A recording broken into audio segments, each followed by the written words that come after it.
Training of Trainers course is for 6 weeks, and our participants come from developing countries throughout the world. We have what I call 3 blood groups. The first blood group are broadcasters who are responsible for training within their own organisations. The second are university lecturers who work in universities and are training journalists or educating journalists.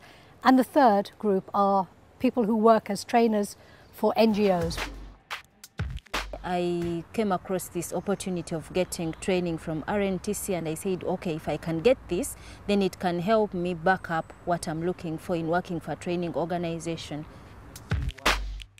What a lot of us have done before now is use what we call the lecture method. You just go there because you know the subject matter, you just pour it out, and then you go. Yes, sometimes because you probably have communication skills, people understand it. But what I've learned here is that I could add games, I could add activities, I could make training fun.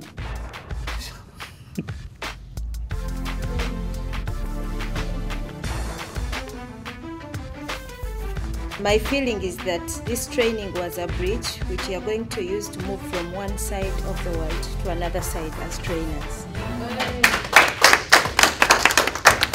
The idea of the course is to move away from the traditional idea of lecturing. Many people think the best way to get information across is just to stand and present, or even worse, to use hundreds and hundreds of PowerPoints. So what we try to do on the course is to turn that around a little bit. The most important thing is they experience what it's like to be participants on a course, and they realise for themselves that only lecturing isn't effective. So the idea is to be more creative, to think of learning activities such as role plays, brainstorming, all sorts of different things.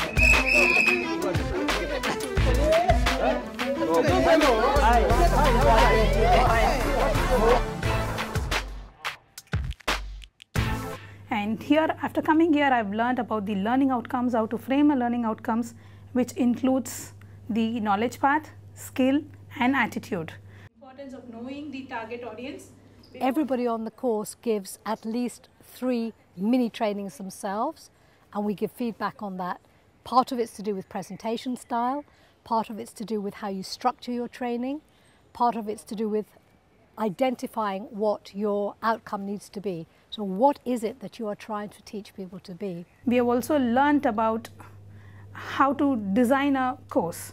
So now we are working with our final assignment on creating a 5-day course design for a web design program. So I'm now including all the learning outcomes, new learning activities, and I'm coming up with a new program which I will be launching it back home. So I have divided the whole course in 1, 2, 3, 4, in 5 main stages. This course has been very important to me because during these 6 weeks I have been collecting some very interesting ideas on how to measure and how to assess the progress of the trainees. This is an excellent way to improve our training offer and to carry out better training course among our target group.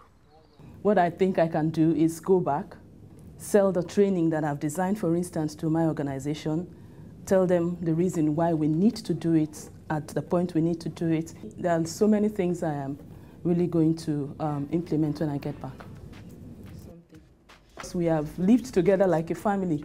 In fact, a few minutes ago, we were all talking about how we would miss each other and things like that. So, and everybody that came here, you'll see that, you find out that they have different skills you could pick up. So it's not just the training that RNTC is organizing, we've picked up other skills from fellow colleagues. Throughout the 6 weeks I've spent here, I've learned a lot of things, and I consider myself a trainer. I didn't have the confidence to stand before people and train them, but I've done this over and over again. So anyone who dreams of being a good trainer can try RNTC.